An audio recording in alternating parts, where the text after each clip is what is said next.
Very good evening बच्चों, कैसे हैं आप लोग। आज आपका बिहार बोर्ड ने मॉडल पेपर रिलीज कर दिया है और इससे डायरेक्ट क्वेश्चन बोर्ड में आएंगे। ठीक है, और आज ही हुआ है, इसीलिए हम फटाक से आज 12 के 12:30 बजे रात बज रहे हैं। ठीक है, और उस समय हम वीडियो रिकॉर्डिंग कर रहे हैं। ठीक है, ताकि आपका सॉल्यूशन कल मिल जाए। ओके बच्चों, चलो आज का सेशन स्टार्ट करते हैं। ठीक है, तो इस बार बता दूं कि बिहार बोर्ड जो क्वेश्चन पूछे हैं बच्चे, काफ़ी अच्छे अच्छे क्वेश्चन पूछे गए हैं। ठीक है, तो सबसे पहला सवाल आपको दिया गया है, सामने आपके सवाल है, देखिए कि कैसे अप्रोच करेंगे। ठीक है, तो पहला सवाल एक है कि एक वर्ग के 3 सिरे पर आवेश दिए गए हैं। ठीक है, एक वर्ग है और ये वर्ग है, और वर्ग के 3 सिरे पे आवेश दिए गए हैं। कितने सिरे पे आवेश दिए गए बच्चा? 3 सिरा पे आवेश दिया गया है। और एक का आवेश है Q1 और एक है Q2। ये Q1 है और ये Q2 है और ये Q3 है। तो बच्चा क्या कह रहा है, 3 आवेश दिए गए, ये डिस्टेंस कितना हो जाएगा? R हो गया। ठीक है, ये डिस्टेंस कितना है बच्चा? R है। ये कितना हो जाएगा बच्चों? R√2 हो जाएगा। कितना होगा मेरे लाल? R√2 हो जाएगा। तो बच्चा आप हमें ये बता दीजिए कि इसमें कैसे अप्रोच कैसे करेंगे। इन दोनों का फोर्स क्या लगेगा? इधर लगेगा। F12 कितना लगेगा? F12 बराबर हो जाएगा K × Q × Q/R²। क्योंकि चार्ज कह रहा है कि समान आवेश है। चार्ज क्या है बच्चा? इक्वल चार्ज है। ठीक है, और इसकी वजह से क्या फोर्स लगेगा बच्चा? इधर लगेगा। और ये फोर्स लगेगा F13 के कारण। तो F13 की वैल्यू क्या हो जाएगी बच्चों? K × Q × Q। और ये डिस्टेंस कितना है? R√2 है। R√2 का होल स्क्वायर है। ठीक है, अब क्या करना है? दोनों का रेशियो बताना है। तो दोनों के रेशियो के लिए तो सोचना ही नहीं है, फटाक से जवाब दे दीजिए। F12/F13, यहाँ से आप देखिएगा तो K/Q मतलब K/Q बटा में कितना होगा? R² होगा या नहीं होगा? अब इंटू कितना हो जाएगा बच्चा? ये आएगा, तो ये हो गया R² × 2 आ जाएगा, और बटा में K/Q। ठीक है, अब इसके वजह से कहानी क्या होगी बच्चा कि कट्टम कुट्टिंग थोड़ा सा खेला जाता है। कट्टम कुट्टिंग खेल लिया जाए, R² से R² खत्म, कि ये खत्म, तो कितना आ रहा है आंसर बच्चा? 2 आ रहा है। तो इसका खूबसूरत सा answer 2 is the correct answer, एकदम सारे बच्चों का सही है। ठीक है, इसका answer B is the correct answer, इसमें कोई दो राय नहीं है। अगला क्वेश्चन की ओर बढ़ते हैं, और अगला क्वेश्चन क्या पूछा है? अगला क्वेश्चन देखते हैं। क्वेश्चन नंबर 2 पूछा है, देखिए कि 10 के पावर 14 इलेक्ट्रॉन किसी बॉडी से रिमूव कर रहे हैं। तो रिमूव कर रहे तो सबसे तो पहले दिमाग लगा ले भाई कि निगेटिव चार्ज नहीं होना, ये तो होगा ही नहीं, ये भी नहीं होगा। लॉजिक समझ आ रहा है? रिमूव कर रहे हैं, किसी बॉडी से इलेक्ट्रॉन को रिमूव करते हैं तो उस पर पॉजिटिव चार्ज हो जाता है। तो करना क्या है कि इतना इलेक्ट्रॉन रिमूव कर रहे हैं, तो चार्ज ऑन स्फीयर क्यू बराबर क्या लिखेगा बच्चा? N × E लिखेंगे। तो क्यू बराबर क्या हो जाएगा? N कितना है? 10 के पावर 14 इलेक्ट्रॉन है, और एक इलेक्ट्रॉन पर चार्ज होता है 1.6 × 10 के पावर -19 कूलम। तो ये वैल्यू कितना हो जाएगा बच्चों? क्यू बराबर हो जाएगा 1.6 × 10 के पावर 14 में से 19 गया, -5 होगा सर। अब क्या कर लेगा बच्चा? इसको एक काम कर लेते हैं, एक्चुअल में क्या है, 16 के फंक्शन में दिया तो 10 से गुना और 10 से भागा कर लेते हैं। तो गुना करेंगे तो कितना आएगा? 16 हो जाएगा, और 10 के पावर -5 है तो कितना हो जाएगा? 6 हो जाएगा, और कूलम हो जाएगा। तो क्यू बराबर लिख सकता है 16 माइक्रो कूलम भी लिख सकते हो, इसमें कोई बुराई नहीं है, क्योंकि आपको पता है कि 1 माइक्रो कूलम की वैल्यू होती है बच्चों 10 के पावर -6 कूलम। सो इसका answer A is the correct answer, कोई दो राय। फटाक से अगला क्वेश्चन पे बढ़ते हैं, क्योंकि देर ना करें, अगला सवाल पे बढ़ते हैं। कि अगला सवाल पे इसका आंसर क्या आ जाएगा बच्चा? 16 कूलम प्लस में आएगा। 16 कूलम किस में आएगा बच्चा? प्लस में आएगा। तीसरा सवाल देखिए, तीसरा सवाल आपको क्या पूछा है? Angle between equipotential surface and electric field line, Hindi में क्या लिखा है? हिंदी में लिखा है बच्चा, सम विभव पृष्ठ तथा विद्युत बल रेखाओं के बीच का कोण क्या होगा, है ना? कैसे अप्रोच करेंगे, कैसे अप्रोच करेंगे इस सवाल को? देखिए क्वेश्चन क्या पूछा है, angle between equipotential surface and electric field line. सबको पता है भाई कि equipotential surface electric field line, जैसे इलेक्ट्रिक फील्ड लाइन ऐसे है, इलेक्ट्रिक फील्ड लाइन ऐसे है, इलेक्ट्रिक फील्ड लाइन ऐसे है, और ये इक्विपोटेंशियल सरफेस है, ये इक्विपोटेंशियल सरफेस है। दोनों परपेंडिकुलर होते हैं। दोनों कैसे होते हैं बच्चों? परपेंडिकुलर होते हैं। यहाँ भी अगर बात करोगे, इक्विपोटेंशियल सरफेस अगर ड्रॉ कर लो, इक्विपोटेंशियल सरफेस ऐसे है, इलेक्ट्रिक फील्ड लाइन, ये देखिए इलेक्ट्रिक फील्ड लाइन, ठीक है। और ये इक्विपोटेंशियल सरफेस, दोनों का बीच का कोण 90 होता है, याद रखिएगा कि 90 डिग्री का कोण बनाता है। यहाँ भी कितना बनाएगा बच्चा, 90 डिग्री का कोण बनाएगा। तो आई होप कि आंसर क्या होगा बच्चा, C is the correct answer, C is the correct answer, इसमें कोई दो राय नहीं है। अगला बढ़ते हैं। अगला सवाल है, क्यू आवेश से आवेशित आर त्रिज्या वाले गोले के केंद्र के बाहर x दूरी पर विभव क्या होगा, मैंने पोटेंशियल बताना है। मतलब क्वेश्चन कह रहा है ये स्फीयर है और स्फीयर का चार्ज कितना है बच्चा, क्यू चार्ज है, और कितना दूरी पे बताना है, potential distance at X distance पर बताना है। एक्स डिस्टेंस पे करना कुछ नहीं है। v बराबर क्या होगा बच्चा, के क्यू बटा एक्स, के क्यू बटा X is the correct answer, इसमें कोई दो शक नहीं है, B is the correct answer, B is the correct answer. K Q बटा एक्स, के क्यू बटा एक्स होगा, सबको पता है, इसमें कहाँ दो राय है। अगला क्वेश्चन क्या कह रहा है बच्चा, कह रहे कि अल्फा कण है, अल्फा पार्टिकल है।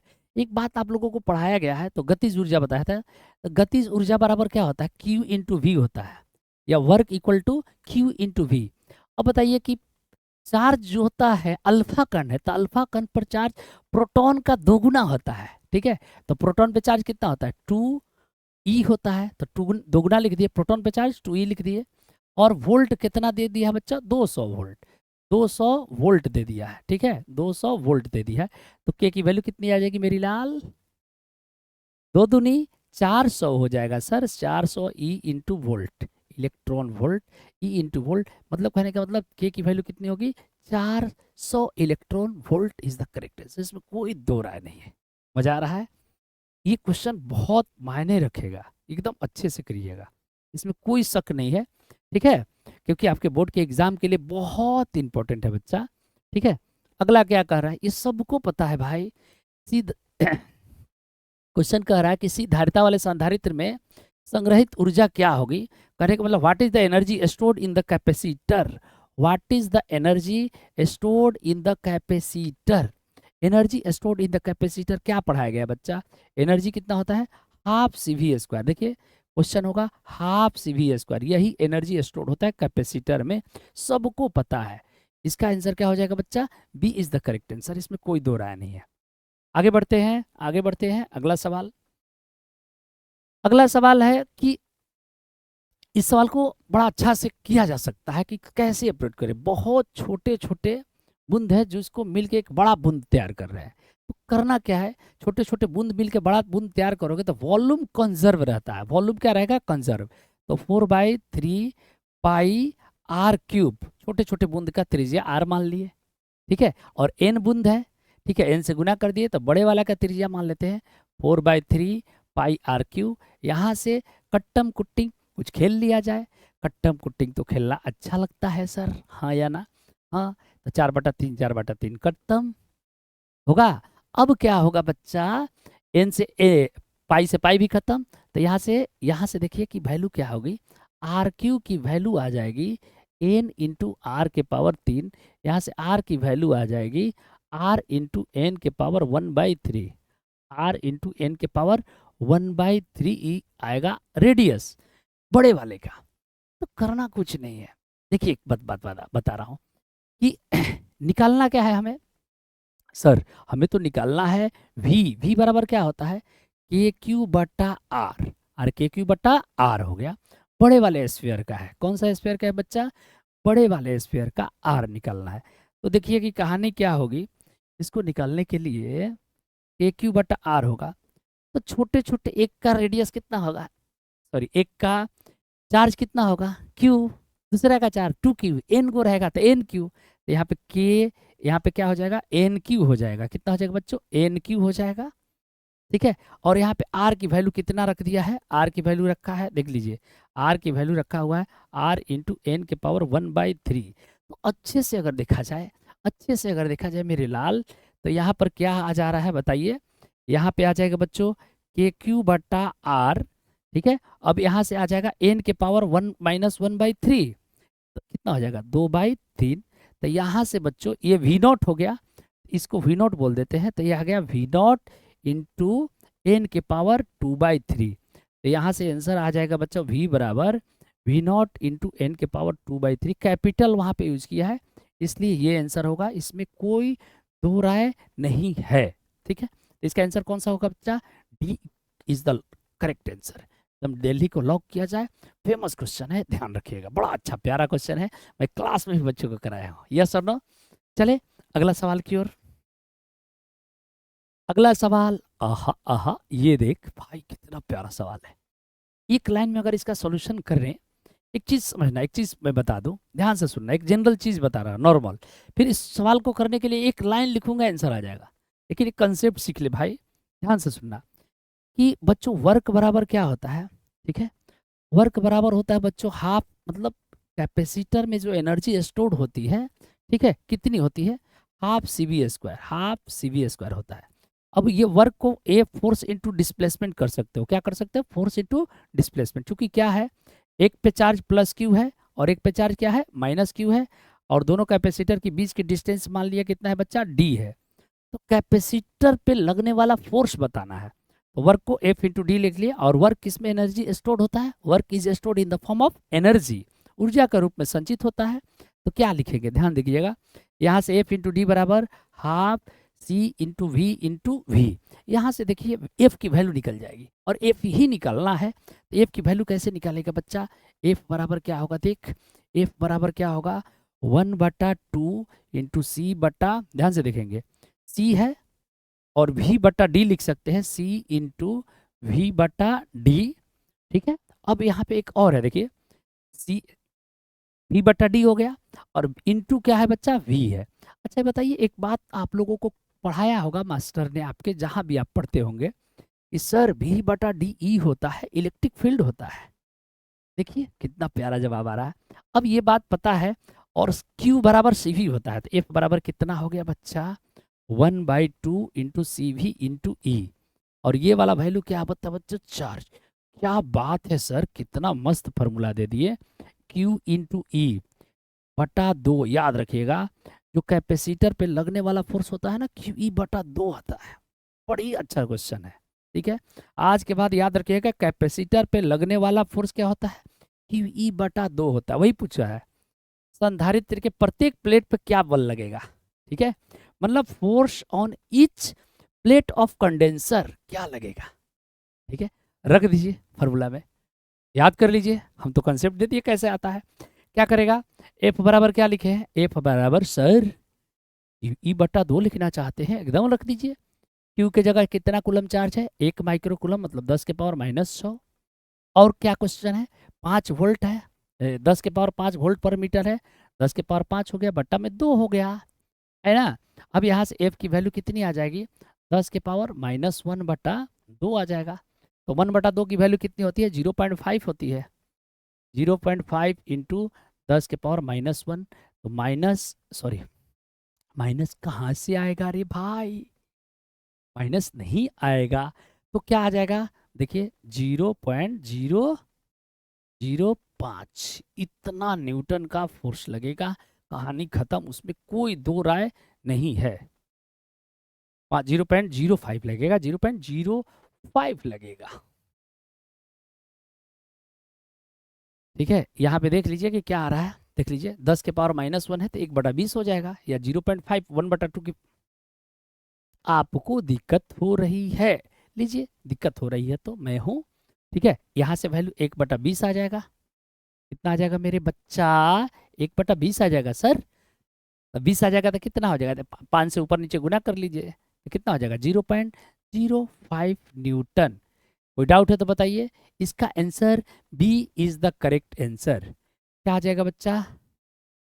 B is the correct answer, इसमें कोई दो राय नहीं है। ठीक है, ये B is the correct answer, 0.005। याद रखिएगा, क्यू ई बटा 2 होगा। क्यू के जगह कितना रख दिए? क्यू के जगह कितना रख दिए? देखिए बताइए, 8 का आंसर क्या आ रहा है आपका? बी आ रहा है। कोई डाउट है? डाउट है? क्यू ई बटा 2 क्यू के जगह रख दिए और ई के जगह इतना और 2 से भागा कर दिए। अरे हाँ या ना?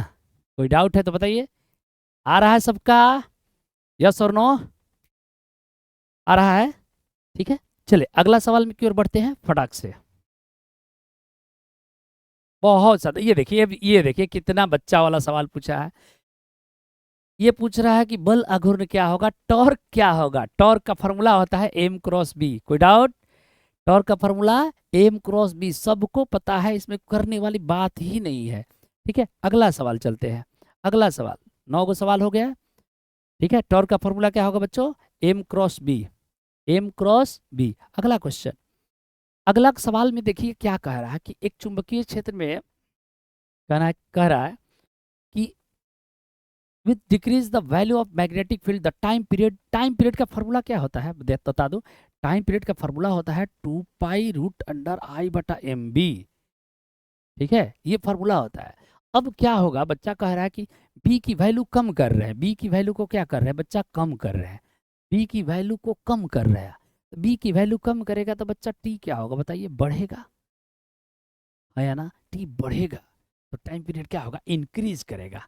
इंक्रीज करेगा, टाइम पीरियड क्या होगा बच्चा, इंक्रीज करेगा। इसलिए कौन सा लॉक किया जाए बच्चा, बॉम्बे को लॉक किया जाए। यस और नो? चले आगे बढ़ते हैं। निम्नलिखित में कौन सा उपयोग पौधा घरों में किया जाता है, use in the plant house. Plant house में क्या करता है बच्चा, ग्रीन हाउस जो गैस होते हैं वो ट्रैप कर लिए जाते हैं। जैसे कि मतलब इसमें इंफ्रारेड, जो इंफ्रारेड है ना, याद रखिएगा, एकदम आंसर तो यही होगा, इसमें कोई दो राय नहीं है। इसका लॉजिक बता दे रहा, इंफ्रारेड को हीट वेव भी कहा जाता है। हीट वेव, उष्मीय तरंग भी कहा जाता है। ठीक है, उष्मीय तरंग भी कहा जाता है। ठीक है, और ग्रीन हाउस इफेक्ट में एक बात बता दूं कि ग्रीन हाउस इफेक्ट जो होता है, ठीक है, ग्रीन हाउस इफेक्ट में क्या होता है कि उष्मा मतलब हीट ट्रैप करके रखता है। तो रखता है तो यही है उष्मीय तरंग, इंफ्रारेड ही रखा जाता है, ताकि क्या रहेगा, इन्वायरमेंट गर्म हो जाता है, जिससे ग्लोबल वार्मिंग हो जाती है। ठीक है, इसलिए बेस्ट आंसर, इसमें कोई दो राय नहीं है। ठीक है, अगर किसी को मन में शंका होगा तो एकदम याद कर लेना, which of the following is used in plant house. Answer is 110% is the correct answer, infrared. ठीक है, infrared is the correct answer. Hindi में जिसको बोलते हैं अवरक्त किरणें, क्या बोलते हैं बच्चा, अवरक्त किरणें, अवरक्त किरणें। ठीक है, अवरक्त किरणें। अगला बढ़ते हैं। अब क्वेश्चन कह रहा है कि किसी विद्युत चुंबकीय तरंग का ई सदिश एक्स अक्ष की ओर है। कहने का मतलब ये एक्स अक्ष है, ये वाई अक्ष है, और जेड अक्ष बाहर होता है। ठीक है, ये जेड अक्ष ऐसे लिख देता हूँ। ठीक है, जेड अक्ष को ऐसे लिख देता हूँ, जेड अक्ष है बाहर की ओर, सिंबल ऐसे डॉट से लेते हैं, बाहर रहता है। तो कह रहा है कि ई वेक्टर इधर दिया हुआ है, और along x axis H vector along Z axis.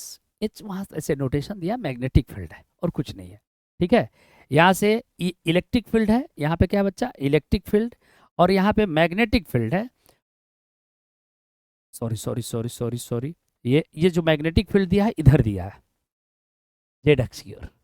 आपको बताया गया है कि वेलोसिटी का जो डायरेक्शन होता है ना बच्चा, ई क्रॉस बी की ओर होता है। वेलोसिटी की डायरेक्शन जो होता है बच्चा, ई क्रॉस बी की ओर होता है। इलेक्ट्रिक फील्ड, पहला thumb, electric field, magnetic field, देख लीजिए, ये एक्स है। ठीक है, समझिएगा, ये इलेक्ट्रिक फील्ड है एक्स की ओर। अब कह रहा है कि जेड एक्सिस की ओर जा रहा है। देखिए, H vector is along Z axis, मतलब एक्स वाई जेड, जेड इधर है। ठीक है, जेड इधर है, एक्स वाई जेड, ये इधर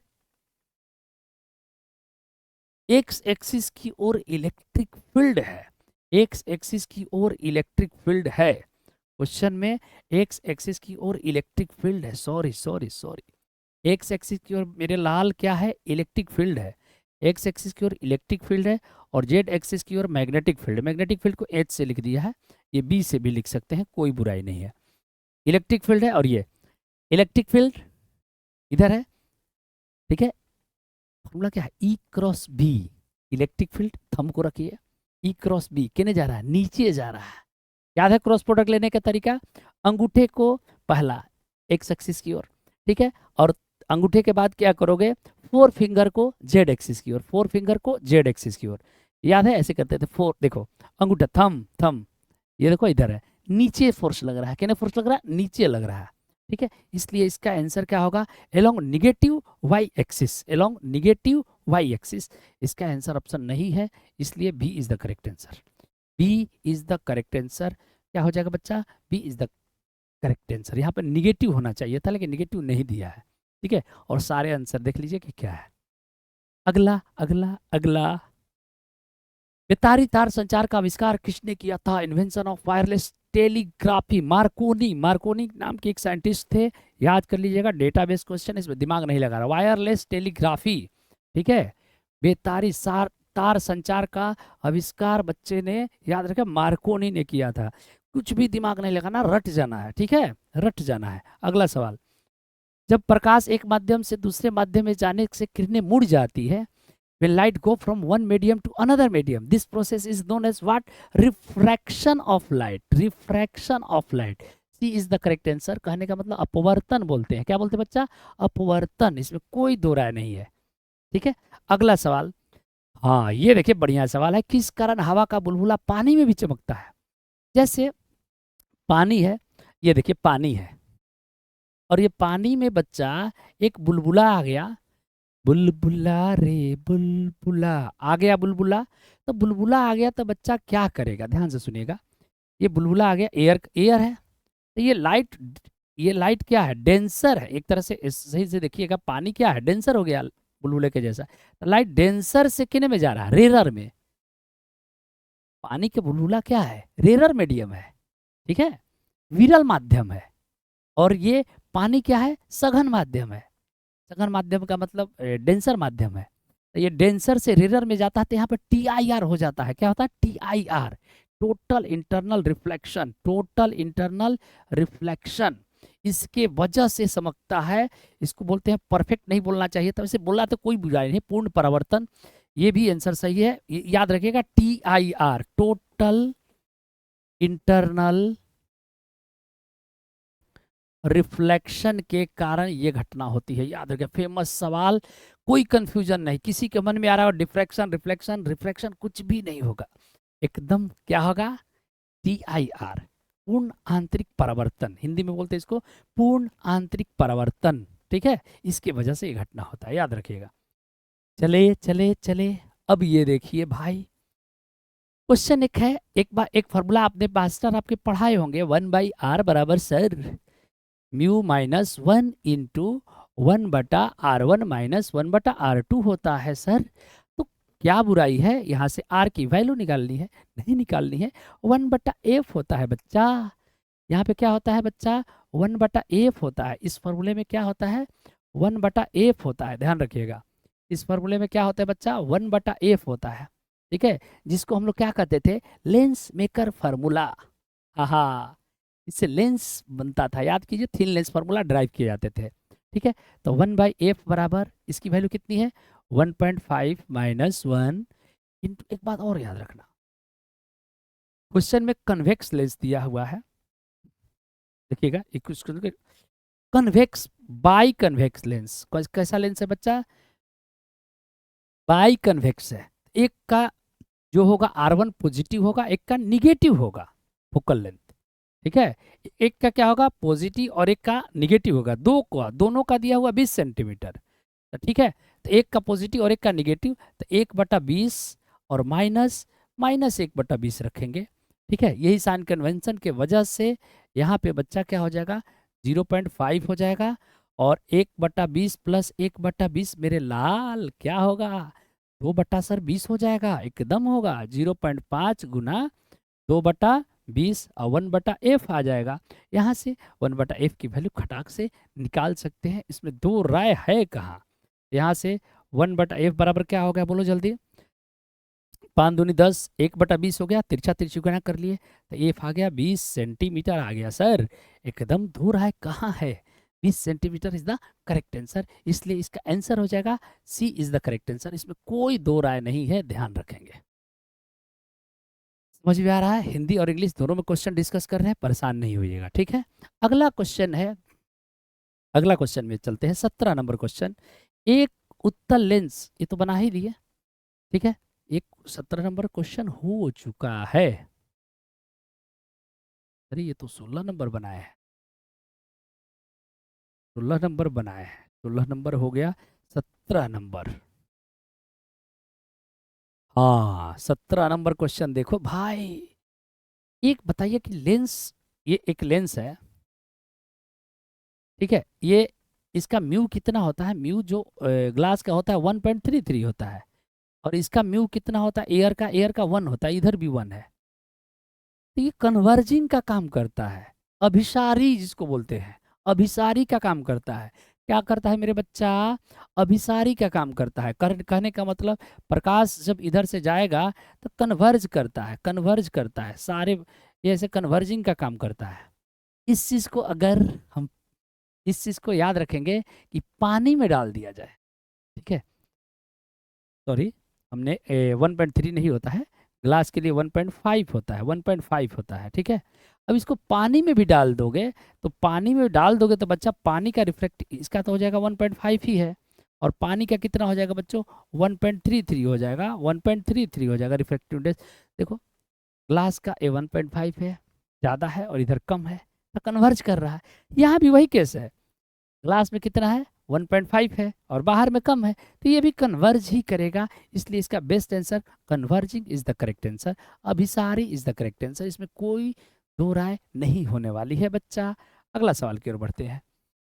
ये देखिए, ये कह रहा है कि 3 को फोकल लेंथ है, तीनों को मिला करके चीज को बनाया जा रहा है, तो फोकल लेंथ क्या होगा, एक कॉम्बिनेशन बनाया जाता है। 1/f बराबर क्या होता है, तीनों को जोड़ दीजिए, 1/f1 plus 1/f2 plus 1/f3।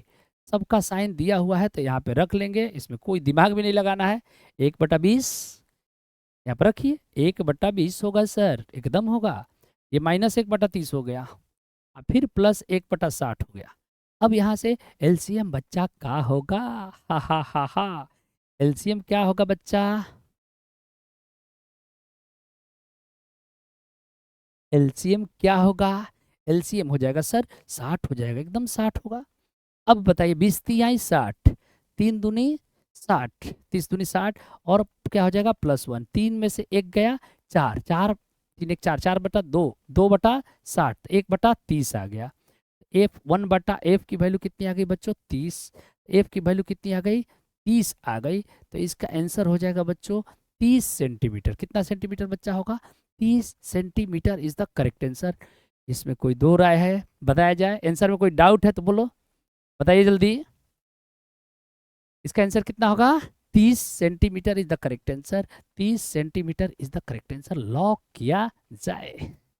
मजा आ रहा है, एकदम आराम से पढ़ते हैं, कोई दिक्कत नहीं, अच्छा से डिस्कशन देखिएगा, मैटर करेगा। ये देखिए आवर्धन क्षमता है टेलीस्कोप का, ठीक है। टेलीस्कोप के लिए क्या होता है बच्चा, मैग्निफिकेशन की बात करोगे, आवर्धन की बात करके FO/FE होता है, क्योंकि माइनस साइन के साथ होता है तो वो दिया नहीं है ऐसे, इसलिए कोई टेंशन नहीं है। एफओ कितना है, ऑब्जेक्टिव का फोकल लेंथ है, और ये आईपीस का है, ठीक है। तो देखिए जाए, फोकल लेंथ ऑफ ऑब्जेक्टिव कितना दिया है 20, और इसका कितना दिया है 10, तो 20/2 तो कितना आ जाएगा 10 आ जाएगा सर, ये 10 गुना बढ़ा देगा। एकदम लॉक करिए, इसमें क्या करना है, समय क्यों बर्बाद करें, ठीक है। ये भी क्वेश्चन बिहार बोर्ड के लिए फेमस है, माइनस साइन के साथ होता है। चले अगला सवाल, अगला सवाल, निकट दृष्टि दोष वाली आंखें को साफ साफ दिख सकती है।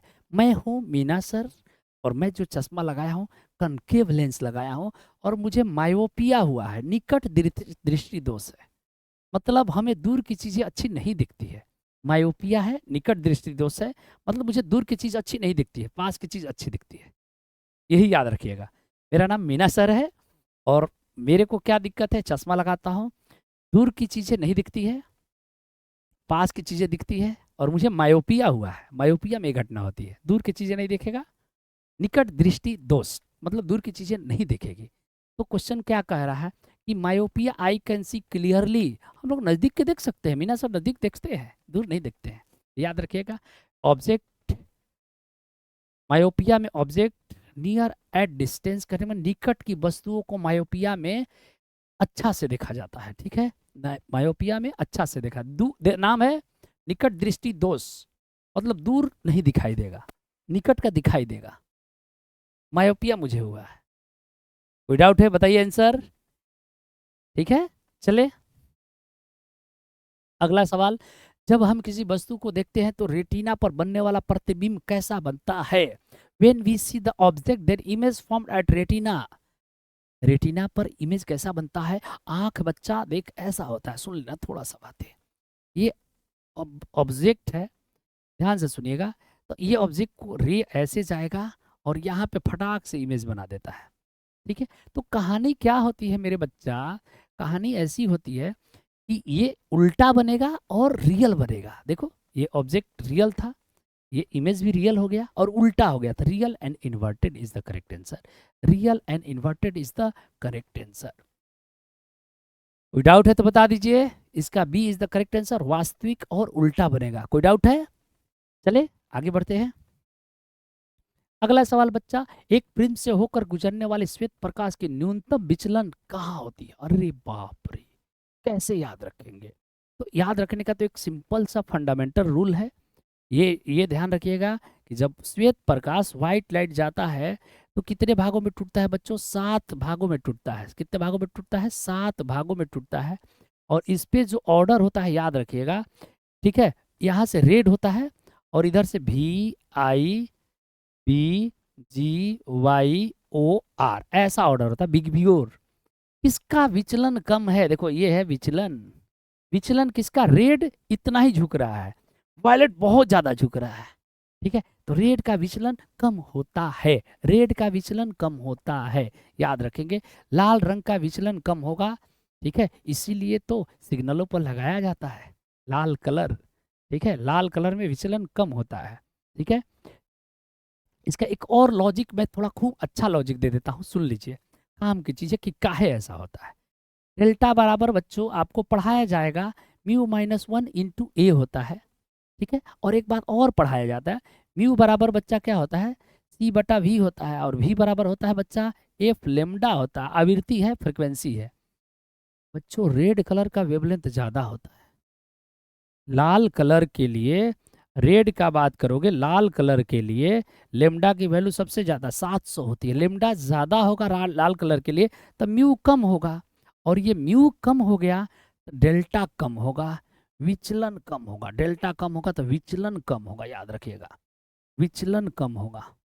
बहुत अच्छा कंसेप्ट है, यही चीज है, यही मुख्य कारण है। इट्स ए रेयर, आपको कोई बहुत कम लोग ऐसे बताएंगे। सुन लीजिए कारण क्या है। ये विचलन कोण है, यही था विचलन कोण।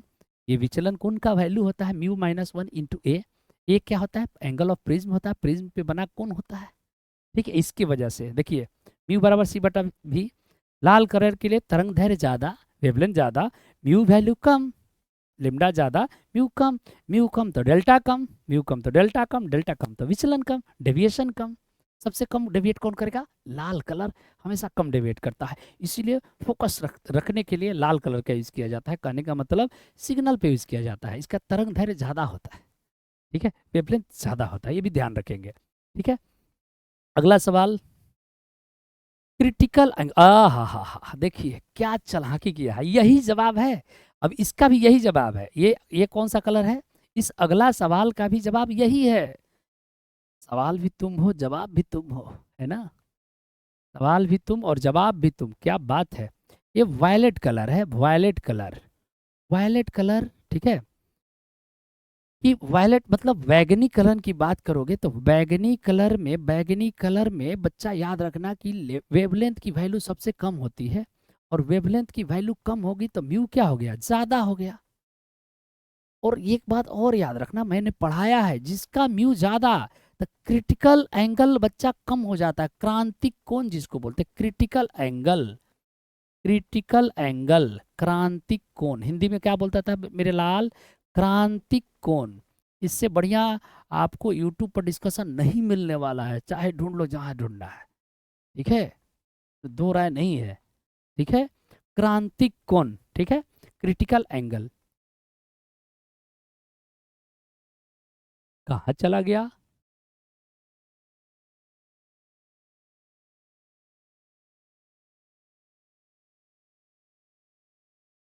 कहाँ चला गया?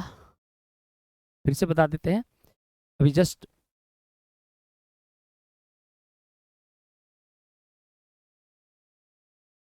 एक बार देखा जाए।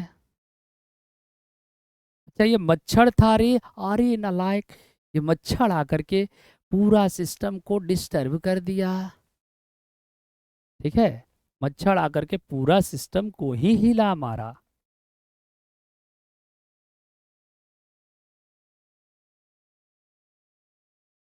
ये मच्छर आकर के पूरा सिस्टम को ही हिला मारा भाई। अरे नालायक मच्छर, जा भाग। रात के 1 बज रहे होंगे लगभग, ठीक है, और हम लोग पढ़ाई कर रहे हैं, वीडियो बना रहे हैं। चलिए कोई नहीं, ये याद रखिएगा, एक म्यू बराबर होता है, म्यू बराबर म्यू बोल रहा हूँ कि क्रांति कोण के बारे में थोड़ा सा बता रहे थे कि हाँ, म्यू बराबर होता है, ठीक है, 1/sin होता है क्रांति कोण और म्यू में जो रिलेशन होता है, याद रखिएगा। ये दिखाई देगा, म्यू की वैल्यू ज़्यादा, आईसी की वैल्यू कम, म्यू की वैल्यू ज़्यादा, आईसी की वैल्यू कम। तो म्यू जिसका ज़्यादा होगा, आईसी कम होगा। क्रांतिक कोण कम किसके लिए होगा बच्चों? वायलेट कलर के लिए। Critical angle is light passing through glass is air is minimum for violet colour, एकदम इसका कोई दो राय नहीं है। बैगनी कलर के लिए होगा, बैगनी कलर के लिए होगा, ठीक है। अब तुमसे कोई कह सकता किसके लिए ज़्यादा होगा, तो यहाँ से देख ले, म्यू की वैल्यू कम, तो क्रांतिक कोण रेड के लिए, क्रांतिक कोण की वैल्यू, ठीक है, ज्यादा हो जाएगी लाल कलर के लिए, लाल कलर के लिए। देख ले, लाल कलर में लेमडा ज्यादा, म्यू कम, लेमडा ज्यादा होगा तो म्यू कम विचलन कम, और क्रांतिक कोण ज्यादा। इसमें भी बात करेंगे, म्यू ज्यादा तो विचलन, विचलन बोल बच्चा, विचलन क्या हो जाएगा? ज्यादा हो जाएगा। विचलन क्या हो जाएगा बच्चा?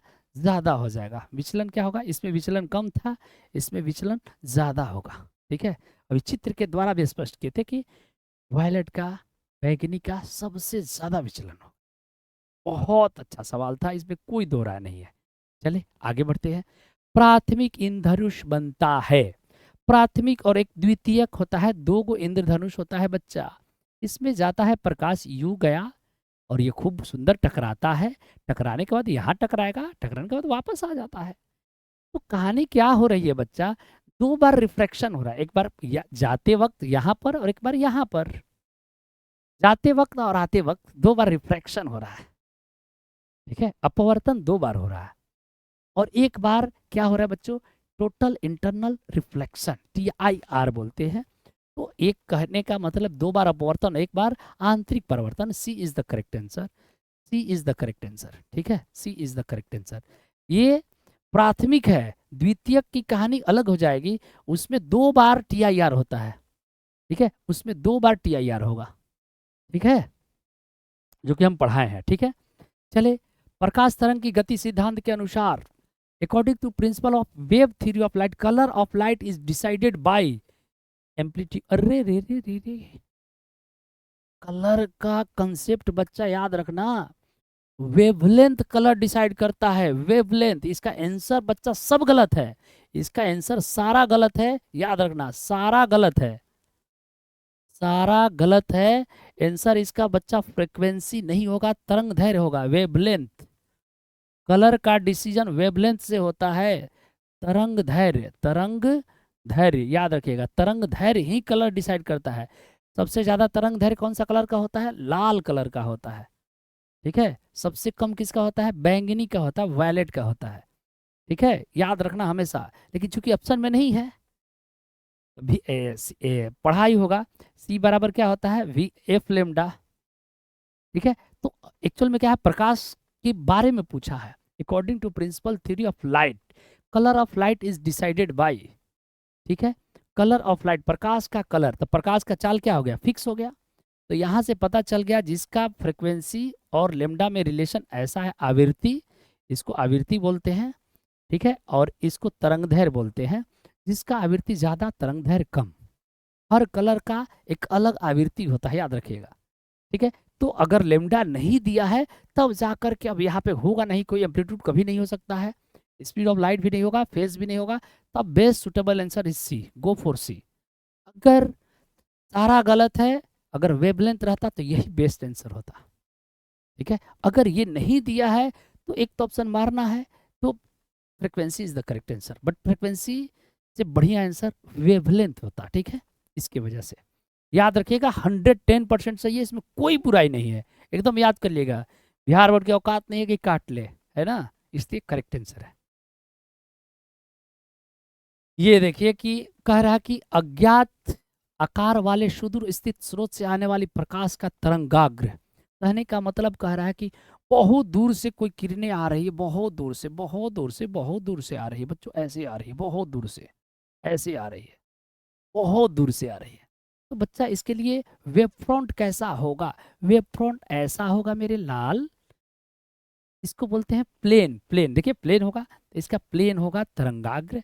ठीक है, समतल होगा, एकदम ध्यान रखेंगे, समतल होगा, क्योंकि तरंगाग्र जो होता है, ठीक है, रे के परपेंडिकुलर होता है, किरण से लंबवत होता है। अब अगला सवाल कह रहा है कि दो स्रोत को कला शब्द तब कहा जाता है। कहने का मतलब two source are called coherent. Coherent कब कहते हैं? जब फेज डिफरेंस नियत हो। ठीक है, फेज डिफरेंस नियत हो, याद रखिएगा, कलांतर नियत हो, कलांतर नियत हो। ठीक है, कलांतर, फाई की वैल्यू नियत हो, याद रखिएगा। कालांतर नियत होता है, पढ़ाया भी हो। कालांतर जब नियत होता है, ठीक है, फेज डिफरेंस फिक्स होता है, उसे क्या कहते हैं बच्चा? हाँ, उसको क्या बोलते हैं? Coherent source. अब कह रहा है अगला क्वेश्चन कि रचनात्मक कंस्ट्रक्टिव के लिए फेज डिफरेंस कितना होना चाहिए? तो याद रख लीजिएगा, कंस्ट्रक्टिव के लिए, कंस्ट्रक्टिव, कंस्ट्रक्टिव, रचनात्मक, रचनात्मक के लिए, रचनात्मक के लिए याद रखिएगा कि फेज डिफरेंस की वैल्यू जो होगी बच्चों, फाई की वैल्यू आती है 2n पाई आती है। मतलब पाई का सम गुणज होगा, सम संख्या के गुणज होगा, 2n पाई आता है। क्या आता है? 2n पाई आता है। ठीक है, अब इसका डेल्टा एक्स बच्चा n लेमडा आता है, n लेमडा आता है, याद रखिएगा। ये है, इसको बोलते हैं पाथ डिफरेंस। ठीक है, पथांतर, पथांतर बोलेंगे, अभी यूज आएगा पथांतर। और इसको कलांतर बोलेंगे, इसको क्या बोलेगा? फेज डिफरेंस को कलांतर, फेज डिफरेंस को कलांतर। बोल बच्चा, फेज डिफरेंस को क्या बोलेगा? कलांतर, याद रखिएगा। रचनात्मक के लिए फाई की वैल्यू 2n पाई होना चाहिए। ठीक है, 2n पाई होना चाहिए, और डेल्टा एक्स की वैल्यू n लेमडा होना चाहिए, याद रखिएगा, रचनात्मक के लिए। ठीक है, हमेशा याद रखिएगा। n की वैल्यू 0 हो सकती है, n की वैल्यू 0, 1, 2, n की वैल्यू क्या होगी? 0, 1, प्लस माइनस 1 ले लो, प्लस माइनस 2 रख लो, कोई बुराई नहीं है भाई, सारा वैल्यू रख लो। अब ये क्वेश्चन का क्या होगा? कालांतर होना चाहिए, तो n की जगह डाल दे 0। एक भी डाल सकता है, एक डालेगा तो 2 पाई, 2 पाई है नहीं। दो डालेगा तो 2 दूनी 4 पाई, ये भी नहीं है। 2 पाई के गुणज में होना चाहिए, 2 पाई के गुणज में होना चाहिए, तो शून्य हो जाएगा। n की जगह जब 0 डाल देगा, 0 डाल, 0 डालेगा तो फाई का मान कितना हो जाएगा? 0 होगा सर। एक डालेगा तो 2 पाई आ जाएगा, तो 2 पाई भी ऑप्शन में नहीं है, तो इसलिए 0 is the correct answer. n की जगह 0 डाल दीजिए, इसमें n की जगह 0 डाल दो, n की जगह 0 डाल दो, तो फाई की वैल्यू कितनी हो जाएगी? 0 हो जाएगी। n की जगह 1 डाल दे, 2 पाई हो जाएगा, इसलिए इसका आंसर शून्य होगा। 0 is the correct answer, 0 is the correct answer, इसमें शक कहाँ है ना? ये देखिए अगला सवाल, अगला सवाल है फ्रिंज विड्थ डिस्टेंस क्या होता है? फ्रिंज विड्थ, फ्रिंज की चौड़ाई, फ्रिंज की चौड़ाई होती है टू कंस्ट्रक्टिव एंड डिस्ट्रक्टिव, ठीक है, sorry, constructive dark and bright fringe, दोनों के बीच की दूरी, दो लगातार, ठीक है, दो कम, हाँ, कमवर्ती काली और चमकीली फ्रिंज बीच के, लगातार दो लगातार फ्रिंज के बीच की दूरी को, ठीक है, या तो डार्क हो या तो ब्राइट हो। ठीक है, दो दो ब्राइट के लगातार के बीच की दूरी या दो डार्क के लगातार के बीच की दूरी को क्या कहते हैं बच्चा? फ्रिंज विड्थ, फ्रिंज की चौड़ाई कहते हैं, फ्रिंज विड्थ कहा जाता है, इसलिए C is the correct answer, C is the correct answer, इसमें कोई दो राय नहीं होने वाली है बच्चा। चलिए आगे बढ़ते हैं, क्योंकि आगे नहीं बढ़ेंगे तो लोग आगे बढ़ जाएंगे, है ना, आगे बढ़ना जरूरी है। आहा आहा आहा, अगला क्वेश्चन वही अभी जस्ट बताए थे, रचनात्मक व्यतिकरण, अभी जस्ट बताए थे, रचनात्मक मतलब कंस्ट्रक्टिव इंटरफेरेंस, अभी जस्ट बताए थे कंस्ट्रक्टिव इंटरफेरेंस, इंग्लिश में बोलते हैं इसको कंस्ट्रक्टिव इंटरफेरेंस। क्या बोलेगा? कंस्ट्रक्टिव इंटरफेरेंस के लिए अभी जस्ट हमने बोला था बच्चा, एन लेमडा होना चाहिए, क्या होना चाहिए? डेल्टा एक्स की वैल्यू एन लेमडा होना चाहिए, और एन की वैल्यू कहाँ से स्टार्ट होगा, 0 +-1 +-2, ये सब वैल्यू रख लीजिए। एक बार बताइए डेल्टा एक्स की वैल्यू क्या हो सकती है, 0 रखेगा तो 0 हो जाएगा, 1 रखेगा तो लेमडा हो जाएगा, माइनस प्लस माइनस लेमडा भी रख सकते हो, 2 रखेगा तो 2 लेमडा हो जाएगा, 3 रखेगा तो 3 लेमडा हो जाएगा, 4 रखेगा तो 4 लेमडा हो जाएगा। तो लेमडा के मल्टीपल में होना चाहिए, तो ये भी हो सकता है, सही बात है, ये भी सही है, क्योंकि यहाँ पे 0 रख दे वही लेमडा आ जाएगा, 1 रखेगा 2 लेमडा आ जाएगा, 2 रखेगा 3 लेमडा आ जाएगा, 4 रखेगा 5 लेमडा आ जाएगा, तो सारा वैल्यू ये सब होने वाला है, तो ये भी सही लग रहा है।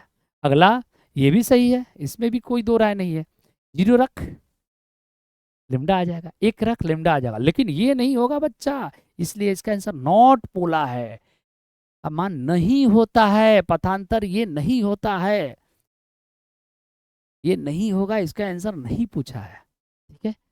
डिस्ट्रक्टिव के लिए ये होता है पथांतर, डिस्ट्रक्टिव के लिए ये होता है मेरे लाल, डिस्ट्रक्टिव के लिए, कंस्ट्रक्टिव के लिए बता दिया, डिस्ट्रक्टिव के लिए वैल्यू याद रखेगा, ये वैल्यू होती है 2n+1, ठीक है, 2n+1 हो जाता है, ठीक है, वहां पे ध्यान रखिएगा। यहाँ पर क्या हो जाएगा 2n+1 पाई बाई टू के गुणज में होता है, इसलिए उसका ध्यान रखेंगे। चले चले चले मितवा, चले, हाँ हाँ, ये आंसर याद कर लीजिएगा, फ्रेंजल दूरी, फ्रेंजल दूरी का कंसेप्ट एक ही है, फ्रेंजल दूरी जो होती है ना बच्चों, याद रखिएगा a² के होती है, ठीक है, जहां पर प्रकाश किरण की चौड़ाई है, प्रकाश किरण की a इज द प्रकाश किरण की चौड़ाई, लाइट रे का विड्थ है, ठीक है, एकदम याद रखिएगा, इसका आंसर होगा B is the correct answer. कोई डाउट है तो बता दीजिए, B is the correct answer. हाँ हाँ, अभी 70 क्वेश्चन है, आधे क्वेश्चन हो गए, उफ, रात हो गए हैं, चलो कोई नहीं, फटाक से करते हैं। किरचॉफ का नियम निम्नलिखित में से किस नियम का पालन करता है, एक्चुअल में इंग्लिश में पढ़िएगा तो किरचॉफ्स पॉइंट रूल लिख दिया है, ठीक है, किरचॉफ्स पॉइंट रूल बोला, इंग्लिश में बोला है पॉइंट रूल, गलत है थोड़ा, पॉइंट रूल, पॉइंट रूल का मतलब बिंदु नियम, ठीक है, किरचॉफ का बिंदु नियम, पॉइंट रूल, एक पॉइंट पर करंट क्या होता है, जितना करंट आएगा उतना करंट जाएगा, Q1 Q आई से लिखते हैं, जितना करंट आएगा उतना करंट जाएगा, ठीक है, जितना करंट आएगा उतना करंट बच्चा जाएगा, ठीक है, तो incoming charge equal to outgoing charge, तो इसका हो जाएगा बच्चा कंजर्वेशन ऑफ चार्ज हो जाएगा, इस पे कोई दो राय नहीं है, ठीक है, याद रखिएगा, आवेश का संरक्षण सिद्धांत पे बेस्ड होता है। किरचॉफ का नियम किन नियम से को पालन करता है, हिंदी में लिखा है कि इंग्लिश में सुनिए, किरचॉफ पॉइंट रूल, गलत थोड़ा सा है, हिंदी में गलत हो गया है, ठीक है, Kirchhoff point rule principle of conservation of charge पे होता है, इसको फर्स्ट नियम कहते हैं, और सेकंड नियम कंजर्वेशन ऑफ एनर्जी पे होता है, ऊर्जा संरक्षण सिद्धांत पर आधारित होता है। चलो अब फटाक से करते हैं, अभी जस्ट पढ़े, विद्युत परिपथ के किसी बिंदु पर सभी धाराओं का बीजगणितीय योग 0 होता है, इनकमिंग प्लस आउटगोइंग पढ़ाया गया है, 0 होता है, याद रखिएगा 0 होता है, 0 होता है, ये कोई जंक्शन है, जितना करंट आ रहा है, ठीक है, सारा करंट को अगर जोड़ दिया जाए तो I1 I2 I3 0 होता है, याद रखिएगा I1 I2 I3 क्या होता है बच्चों, 0 होता है, सभी धाराओं का योग क्या होता है बच्चों, 0 होता है, याद रखिएगा। अगला, व्हीटस्टोन ब्रिज का व्यवहार किया जाता है धारा मापने, सबको पता है, प्रतिरोध मापने के लिए, अननोन रेजिस्टेंस मापने के लिए किया जाता है, अननोन रेजिस्टेंस मापने के लिए किया जाता है,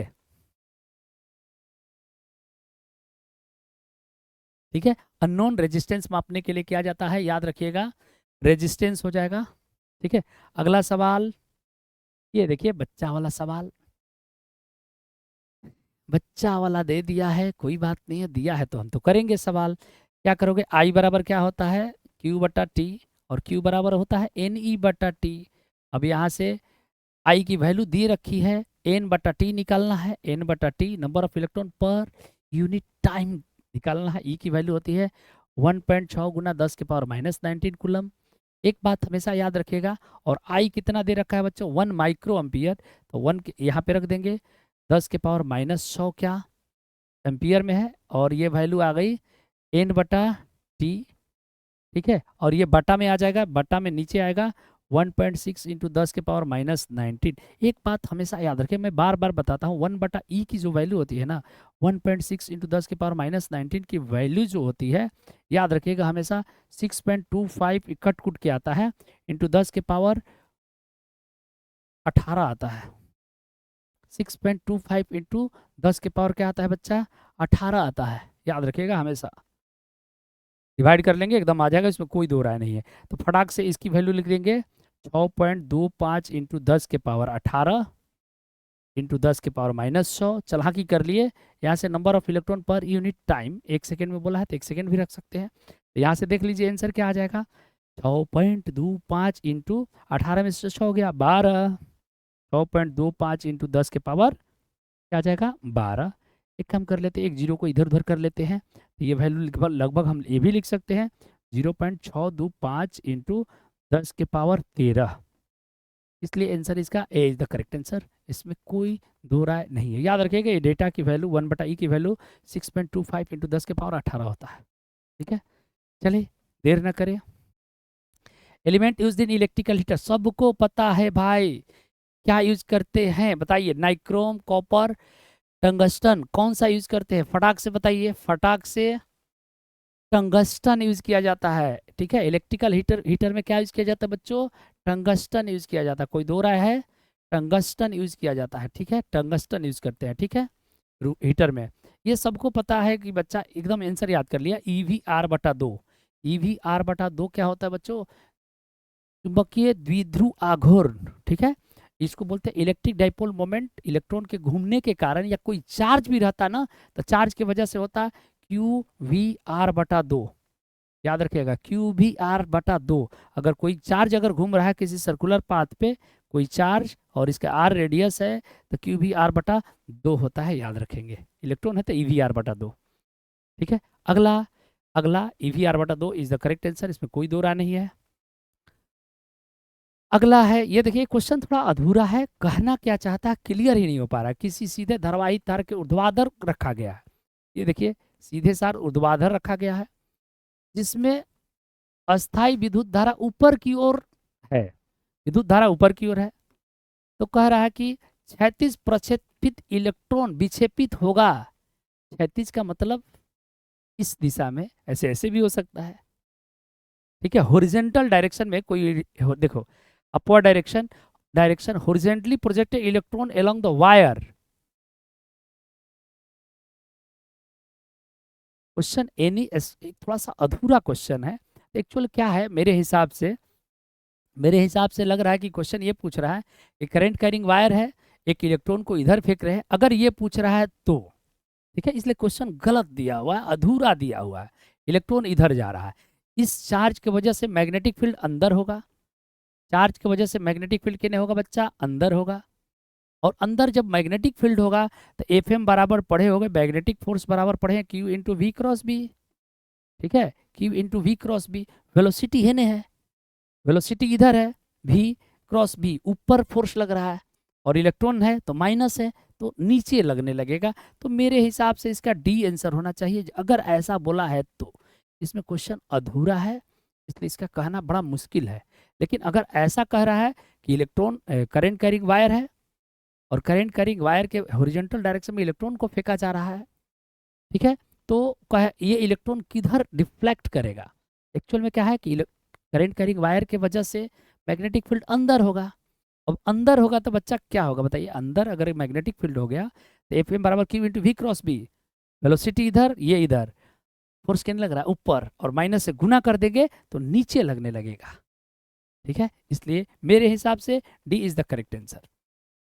चलिए अगला, 1 वोल्ट मीटर को अमीटर में बदला जा सकता है। अच्छा, वोल्ट मीटर क्या होता है, याद रखिएगा, एक ट्रिक बताया था, GVHS।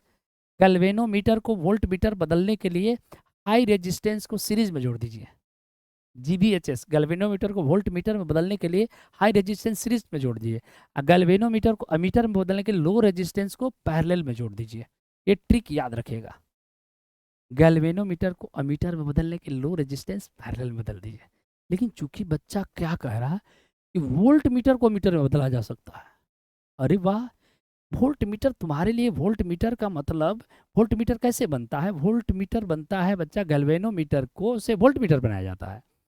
हाई रेजिस्टेंस को सीरीज में जोड़ दिया जाए तो वोल्ट मीटर बन जाता है। तो देखिए वोल्ट मीटर बना दे रहा हूँ, ये गैल्वेनोमीटर है, इसके साथ हाई रेजिस्टेंस को सीरीज में जोड़ दिया, ये देखिए वोल्ट मीटर बन गया।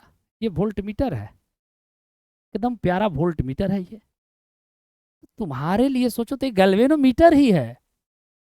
तो वही क्वेश्चन समझ लो कि इस गैल्वेनोमीटर को हाई रेजिस्टेंस जोड़ दिया जाए तो ये वोल्ट मीटर में बदलता है। GVHS गैल्वेनोमीटर को वोल्ट मीटर बदलने के लिए हाई रेजिस्टेंस सीरीज में, गैल्वेनोमीटर को वोल्ट मीटर में बदल दिया, ये वोल्ट मीटर हो गया, ये वोल्ट मीटर हो गया। अब कह रहा है कि वोल्ट मीटर को अमीटर में बदलना है, तो मतलब गैल्वेनोमीटर को अमीटर में बदलने के लिए क्या करोगे? लो रेजिस्टेंस पैरेलल में, गैल्वेनोमीटर को अमीटर में बदलने के लिए लो रेजिस्टेंस पैरेलल में जोड़ते हैं। ठीक है, तो इसका आंसर क्या हो जाएगा? Low resistance in parallel, low resistance in parallel, C is the correct answer, इसमें कोई दो राय नहीं है। ठीक है, इसके पैरेलल में जोड़ोगे, इसके पैरेलल में एक जोड़ दीजिएगा RS। ठीक है, ठीक है, तो ये बन जाएगा बच्चा, वोल्ट मीटर को अमीटर में बदल जाएगा। ठीक है, कोई डाउट है? C is the correct answer. हाँ, क्वेश्चन एक है, जब एक चुंबकीय क्षेत्र में धातु के गोला को, कोई भी गोला को, माने सॉलिड को, मेटल को, धातु को चुंबकीय क्षेत्र में फेंकोगे ना, तो उसमें एक करंट आ जाती है जिसका नाम है एडी करंट। एडी करंट, ठीक है, तो मैंने पढ़ाया था एडी करंट क्या होता है। तब भंवर धारा उत्पन्न हो जाती है, उसी धारा को मेरे लाल क्या कहोगे? भंवर धारा कहेंगे सर। भंवर धारा उत्पन्न होती है। क्या उत्पन्न हो जाता है बच्चा? भंवर धारा। ठीक है, अरे यार तुम क्यों परेशान हो जाते हो? ठीक है, चलो, भंवर धारा उत्पन्न हो जाती है, तो इसका सी आंसर होगा एडी करंट हो जाता है। याद रखेंगे, एडी करंट हो जाता है। ठीक है, कोई भी सॉलिड को, धातु को अगर कहीं फेंक दिया जाए, चुंबकीय क्षेत्र में फेंका जाए, गति लाया जाए, तो उसमें से भंवर धारा उत्पन्न हो जाती है। ये भी पता है, U बराबर होता है बच्चों half LI square. Half LI square चुंबकीय ऊर्जा, मैग्नेटिक एनर्जी होती है, U is directly proportional to I square. इसका आंसर, इसका आंसर, इसका answer, yes, D is the correct answer, D is the correct answer. इसमें कोई दो राय नहीं है। चुंबकीय ऊर्जा मैग्नेटिक एनर्जी करंट के स्क्वायर के डायरेक्टली प्रोपोर्शनल होता है। चलिए, अगला क्वेश्चन कह रहा है, आपको पता है कि एन फाई बराबर LI होता है। एन फाई बराबर LI कह रहा है कि कुंडली है, फेरों की संख्या नहीं दी है, नंबर ऑफ टर्न नहीं दिया, तो एक रख लेते हैं, और फाई निकालना है। एल की वैल्यू दे रखी है 5 मिली हेनरी। मिली का मतलब होता है 10 के पावर -3, और करंट कितना दे रखा है मास्टर? 2 एम्पियर दे रखा है। तो खूबसूरत सा फाई की वैल्यू हो जाएगी 5 दूनी 10 होगा, 10 के पावर -3, तो 10 के पावर क्या होगा? -1, तो 1/10 कहने का मतलब 0.1 वेबर फ्लक्स होगा। फ्लक्स कितना होगा बच्चा? 0.1 वेबर। कोई डाउट है? कोई इतराज है? नहीं है, तो इसका आंसर बताइए। इसका आंसर, इसका आंसर फिर से, हाँ, एक कुंडली के 5 mH है, मिली हेनरी में है, तो 5 गुना 10 के पावर -3, और 2 एम्पियर करंट हो रहा है, तो 5 दूनी 10 हो जाएगा, 10 गुना 10 के पावर -3। अरे बाप रे, यहाँ पे 2 हो जाएगा, पावर है, तो यहाँ पे 1/10 ये हो जाएगा। तो यहाँ पर मेरे हिसाब से कुछ मिस्टेक, गलती गलती गलती कर बैठा, गलती। बताओ, पाई बराबर कितना हो जाएगा? 1/100 हो जाएगा सर। तो 0.00, नहीं नहीं नहीं, ऐसा क्यों गंदी बातें करते हैं? 1/100 की वैल्यू कितना होगी मेरे लाल? बोल जल्दी। पाई का मान कितना हो जाएगा? 0.01 weber. C is the correct answer, C is the correct answer, इसमें कोई दो राय नहीं है, इसमें कोई दो राय नहीं है। कोई दो राय है तो बताया जाए। मजा आया? चलिए आगे बढ़ते हैं अगला सवाल की ओर।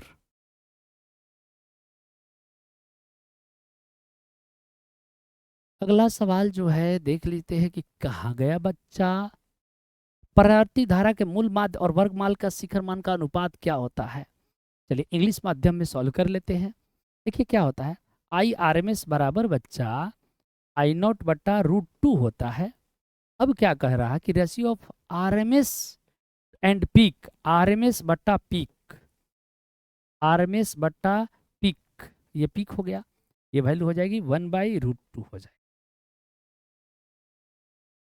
Bombay is the correct answer, Bombay को लॉक किया जाए। कोई डाउट है, समझ में आ रहा है आई आर एम एस की वैल्यू। चले इम्पिडेंस एल आर परिपथ के लिए, एल आर परिपथ के लिए याद कीजिए, एल आर में क्या होता था, आर होता था, इधर सर ओमेगा एल होता है, और दोनों का बताइए जेड की वैल्यू क्या आएगी। ठीक है, पाइथागोरस से कर लीजिए, आर स्क्वायर प्लस, ठीक है क्या आ जाएगा, आर स्क्वायर, जेड की वैल्यू पाइथागोरस से निकाल लीजिए, R square plus omega into L का होल स्क्वायर। तो आंसर आ जाएगा जेड बराबर R square plus omega square L square is the correct answer. इसमें कोई दो राय नहीं है ना। इसका आंसर हो जाएगा D is the correct answer. कोई शक है तो बताया जाए। ठीक है, चले अगला सवाल है 45 नंबर सवाल। एक इक्वेशन दिया हुआ है और कह रहा है कि RMS value of current will be, equation of alternative current दिया हुआ है, आरएमएस वैल्यू बताना है। तो आई बराबर क्या होता है बच्चा, आई नॉट साइन ओमेगा टी होता है। कंपेयर कर लेंगे तो आई नॉट की वैल्यू कितनी आ गई, 60 आ गई। आंख बंद करके बना लीजिए, अभी तो जस्ट लिखे थे बच्चा आई आर एम एस बराबर आई नॉट बटा √2, आई नॉट की जगह 60 बटा √2, 60 बटा √2 इज द करेक्ट आंसर। हाँ सर 60 बटा √2 तो है तो मारिए बढ़िए, काहे परेशान हो रहे बच्चा। अगला, वह यंत्र जो यांत्रिक ऊर्जा को विद्युत ऊर्जा में बदलता है। अरे भाई डायनेमो ही तो करता था, डायनेमो ही करता था। ठीक है, डायनेमो को गोल गोल घुमाओगे, जिसको एसी जनरेटर भी कहते हैं। ठीक है, डायनेमो क्या करता है, जनरेटर क्या करता है, मैकेनिकल एनर्जी को, रोटेशनल एनर्जी को, यांत्रिक ऊर्जा को विद्युत ऊर्जा में बदल देता है बच्चा, बिजली पैदा कर देता है। तो इसका dynamo is the correct answer, इसमें कोई दो राय नहीं होने वाला है ना। कोई डाउट है, चलो चले अब बताइए, प्रतिवर्ती धारा में अनुनाद के लिए, रेजोनेंस के लिए जो बच्चा कालांतर होता है याद रखिएगा जीरो होता है। क्या होता है बच्चों, जीरो होता है। रेजोनेंस के लिए कालांतर कितना होता है बच्चों, शून्य होता है। इसमें कोई दो राय नहीं है, ध्यान रखेंगे, इसमें दिमाग भी नहीं लगाना है। ये बढ़िया सवाल, ये इसको बताने के लिए एक फार्मूला दे रहा हूँ। पी पी एवरेज बराबर क्या होता है, पी एवरेज बराबर P R M S into I R M S into cos five. बच्चा मैं आपको एक राज की बात बता दूं, इसी को बच्चा वास्तविक पावर कहते हैं, एक्चुअल, रियल, रियल इसको बोलते हैं, रियल पावर, रियल पावर, वास्तव में, वास्तविक, यथार्थ, यथार्थ, वास्तविक हो गया, वास्तविक या यथार्थ भी बोला जाए, यथार्थ। ठीक है, यथार्थ पावर है। और ये वाला जो मान है ना याद रखिएगा, वर्चुअल है, आभासी शक्ति है, आभासी, आभासी शक्ति है, याद रखिएगा, आभासी शक्ति है, आभासी शक्ति है।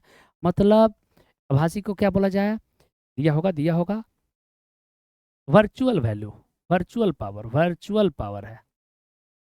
ये रियल है, ये रियल होता है, ये रियल है, ये रियल है, ये आभासी है। तो बताइए कॉस फाइव मतलब शक्ति गुणांक, शक्ति गुणांक का मान क्या होगा, कॉस फाइव बराबर वास्तविक पावर, वास्तविक पावर बटा में कॉस फाइव बराबर वास्तविक पावर बटा आभासी पावर।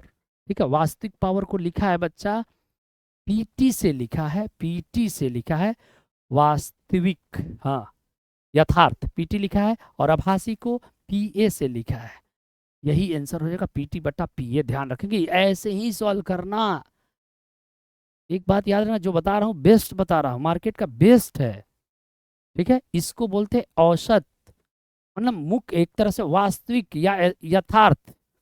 ठीक है, यथार्थ शक्ति। ठीक है, एक्चुअल पावर, रियल पावर, ये एक्चुअल नहीं है, रियल नहीं है, आभासी है, वर्चुअल है, इमेजनरी है। बताओ cos फाई बराबर वास्तविक बटा आभासी, रियल बटा वर्चुअल, रियल बटा वर्चुअल, कहानी खत्म। अब ये देखिए क्वेश्चन कह रहा है कि विद्युत वाहक बल बने वोल्टेज, विद्युत वाहक बल का मतलब है वोल्टेज, रख दीजिए सारा वैल्यू का। शिखर मान ई नॉट का वैल्यू 10 है, ओमेगा मतलब 2 पाई एफ रखते हैं, वैल्यू रखेंगे आंसर आ जाएगा। देखिएगा क्या रखेंगे, ई बराबर E not into sine 2 pi f into t. Omega बराबर बच्चा होता है, आपको पढ़े होगे, ओमेगा बराबर 2 पाई एफ होता है, रख दिए। और सबका मान रख लो, दिमाग मत लगाओ। ई नॉट की वैल्यू दिया हुआ है 10, शिखर मान 10 है, ठीक है। इसके बाद साइन है, और साइन के बाद 2 पाई इंटू 50 है फ्रिक्वेंसी, और 1/50 फ्रिक्वेंसी, और ये समय कितना है, 1/600 है, 600 कर दिए। यहाँ से ई बराबर कितना आएगा, 10 साइन कट जाएगा, 50 दूनी से 50 दूनी से 6 से कटेगा तो पाई/6 आ जाएगा। पाई/6 मतलब 30 डिग्री। 30 डिग्री का मान कितना होता है मेरे लाल, 1/2 होता है सर। तो 5 लिखिए ना, 5 वोल्ट में क्या बुराई है, कोई बुराई नहीं मास्टर, फटाक से बढ़े, 5 volt is the correct answer. आहा, आहा टमाटर बड़ा मजेदार, जल्दी जल्दी पहुंच गए, मुझे लग रहा है 10 मिनट में खत्म हो जाएगा। हाँ ये देखिए क्वेश्चन क्या कह रहा है कि एक बात याद रखिएगा, ये भी है और एक आई है, ये भी है बच्चा और एक आई है, ठीक है, दोनों के बीच का पाई है। तो पी पावर क्या होता है, पी एवरेज औसत शक्ति जो होती है, P R M S into I R M S into cos phi होता है। ये वैल्यू कब जीरो होगी, ये कह रहा है कि वाटलेस कंपोनेंट ऑफ करेंट, धारा का वाटहीन घटक क्या होगा।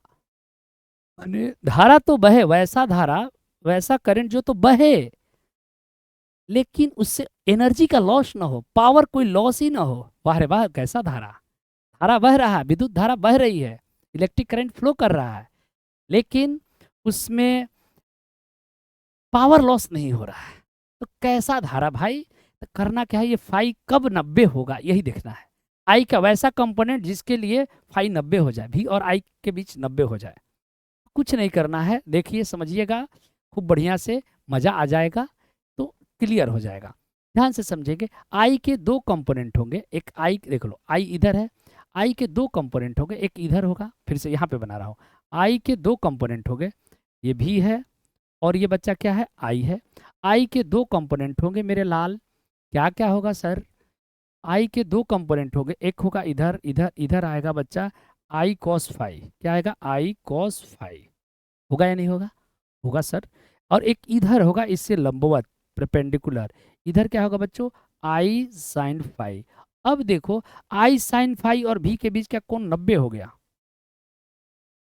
आई साइन फाई और भी के बीच का कोण, भी के बीच का कोण, ठीक है, बीच का कोण कितना हो गया बच्चा, 90 हो गया। अब आप बताइए, ये जो घटक है ना इनके, अब ये करंट हो गया, ये भी हो गया, भी और आई के बीच का कोण 90 हो गया। तो इसी घटक को याद रखिएगा, इसी कंपोनेंट को बच्चों वाटलेस करंट कहते हैं। कैसा करंट, वाटहीन धारा, वाटहीन धारा, वाटलेस करंट, वाटहीन धारा बोलते हैं मेरे लाल, वाटहीन धारा क्या बोलते हैं, वाटहीन धारा बोलते हैं, याद रखिएगा।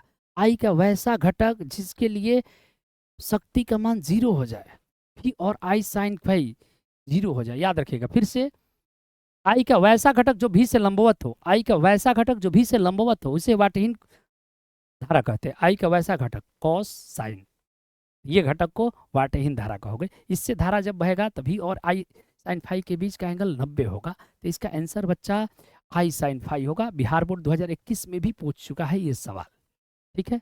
अगला सवाल, ये सब क्वेश्चन थोड़ा रट लेना।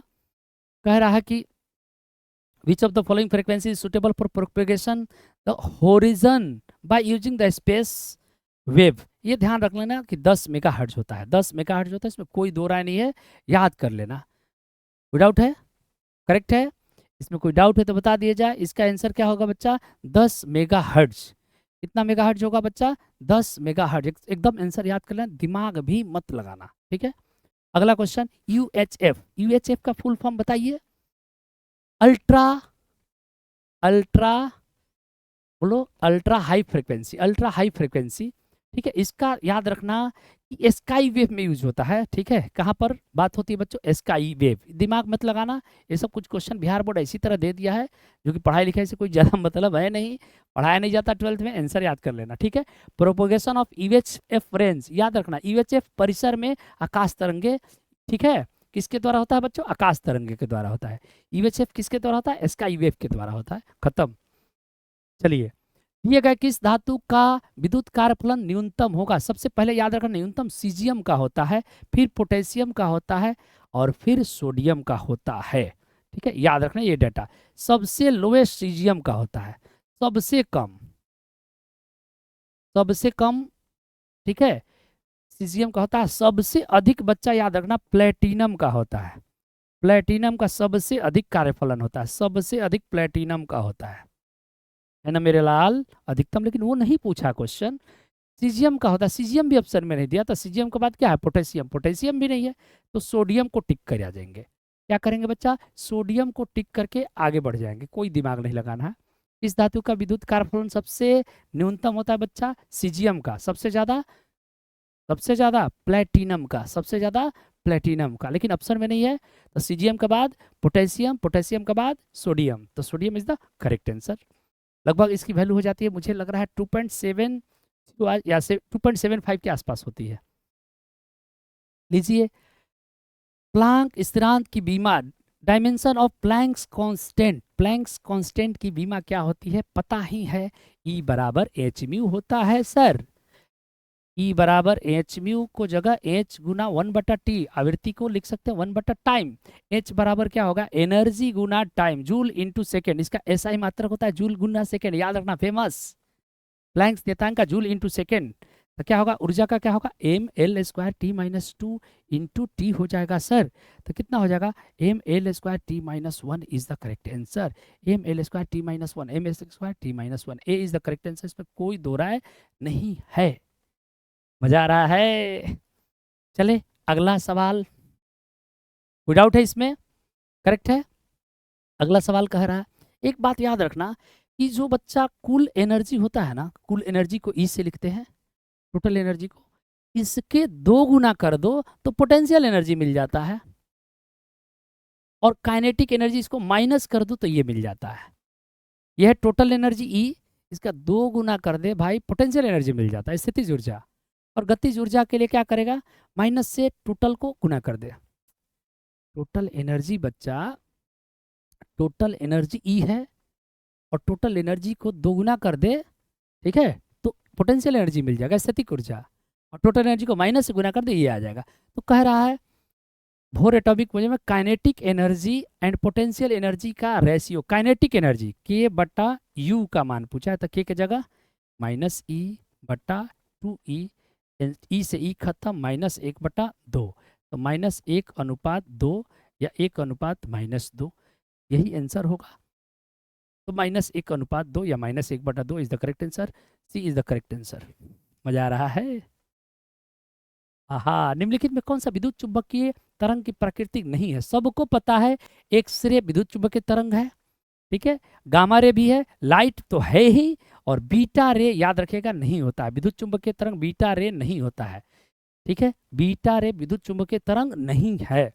अगला क्वेश्चन, 2 क्वेश्चन एक दे दिया है, नाभिक को मिलने से नए नाभिक के बनता है, छोटे छोटे नाभिक मिलते हैं तो बड़ा नाभिक तैयार होता है, उससे ऊर्जा निकलती है, इस घटना को नाभिकीय संलयन कहते हैं, इंग्लिश में बोलते हैं इसको फ्यूजन, न्यूक्लियर फ्यूजन, फ्यूजन। एक क्वेश्चन और दे दिया है, यही क्वेश्चन, संलयन।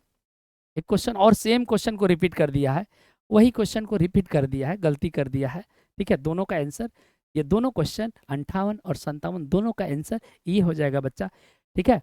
द्रव्यमान और ऊर्जा के बीच का सही संबंध है, किसको नहीं पता है भाई? E बराबर mc², एल्बर्ट आइंस्टाइन साहब, पूछिए उनको, इतना महान साइंटिस्ट, एल्बर्ट आइंस्टाइन का ही देन है। E बराबर mc², फोटो इलेक्ट्रिक इफेक्ट उन्होंने ही दिया था। E बराबर mc², याद रखिएगा, ठीक है, E बराबर mc²। अगला है, इस सवाल में गलती है, 1/8 ना होकर के यहाँ पे क्या हो जाएगा, 1/8 भाग रह जाए, ये बनेगा सवाल। तब ऐसा होगा तो इसका मेथड 1 सॉल्यूशन कर दूं। मेथड 1 सॉल्यूशन आपको बताया गया होगा, n/n0 बराबर 1/2 इंटू t/t½ होता है, फॉर्मूला में रख देंगे, आंसर आ जाएगा। n की जगह क्या रखोगे, 1/8, n/n0 की वैल्यू कितनी हो जाएगी बच्चों, 1/8 हो जाएगी, और 1/2, और ये हो जाएगा बच्चा t, अर्ध आयु कितना है, 1000 दिया हुआ है, तो t/1000 हो जाएगा। अब यहाँ से देख लीजिए कि 1/2 के पावर 3 हो गया, और 1/2 के पावर t/1000 हो गया। ठीक है, तो 1/2 खत्म हो गया, तो t/1000 बराबर क्या होगा, 3 हो जाएगा, तो आंसर विल बी 3000। तो बेस्ट आंसर इस बच्चा 3000 हो जाएगा। लेकिन याद रखिएगा गलती दिया है, 1/18 नहीं हो सकता है, टफ हो जाएगा कैलकुलेशन, जो कि संभव नहीं है, तो इसका आंसर होगा। दूसरा मेथड दे देता हूँ, इसका मेथड 1 वो है, मेथड 2 देख लीजिए, एक लाइन में सॉल्व कर लेंगे, कोई टेंशन नहीं है। याद रखिएगा ये n0 है, n0 से n0/2 हो जाए, फिर इससे कै बटा हो जाए, n0/4 हो जाए, इससे कै बटा हो जाए, n0/8 हो जाए, इससे कै बटा हो जाए, n0/16 हो जाए, तो कितना समय लगेगा रे कालिया, अरे बाप रे, कितना समय लगेगा बता। इससे इससे जाने में t½ लगता है, यहाँ से यहाँ जाने में t½ लगता है, यहाँ से यहाँ जाने में भी t½ लगता है। पूछ रहा है कि यहाँ से यहाँ जाने में ही समय पूछा है, 1/8 गुना होने में कितना रह जाएगा भाग, यहाँ से आधा जाने में आधा समय t½ यहाँ से इसका आधा होने में t½ इसका आधा होने में, यहाँ का 1/8 भाग होने में कितना समय लगेगा, t½ टोटल टाइम कितना हो गया, 3 × t²। एक लाइन में आंसर 1000 गुना 3, 3000 वर्ष लग जाएंगे रे कालिया, तो 3000 वर्ष इज द करेक्ट आंसर। ये भी अपना बेस्ट तरीका है। ठीक है, ऐसे क्वेश्चन कभी भी आए ऐसे ही अप्रोच करें, किसी भी मेथड से आप अप्रोच कर सकते हैं। चले अगला क्वेश्चन है, प्रोटॉन, न्यूट्रॉन और इलेक्ट्रॉन की संख्या क्या होगी बच्चा, SR दिया हुआ है, और SR यहाँ पे 38 है, और ये वैल्यू 88 है। याद रखिएगा ये Z होता है, ये क्या होता है बच्चा, ये Z होता है, ये क्या होता है बच्चा, Z होता है, Z एटॉमिक नंबर होता है, और ये मास नंबर होता है। ठीक है, तो ये इलेक्ट्रॉन की जो संख्या होगी ना बच्चा, इलेक्ट्रॉन की संख्या और प्रोटॉन की संख्या नीचे वाली ही होती है। ठीक है, तो 38 हो जाएगा। और न्यूट्रॉन की संख्या बच्चा, ए में से Z को घटा दिया जाए, A-Z, ये भी क्वेश्चन पूछा, न्यूट्रॉन की संख्या कितना हो जाएगा, 88 में से 38 घट गया सर, 50 आ जाएगा।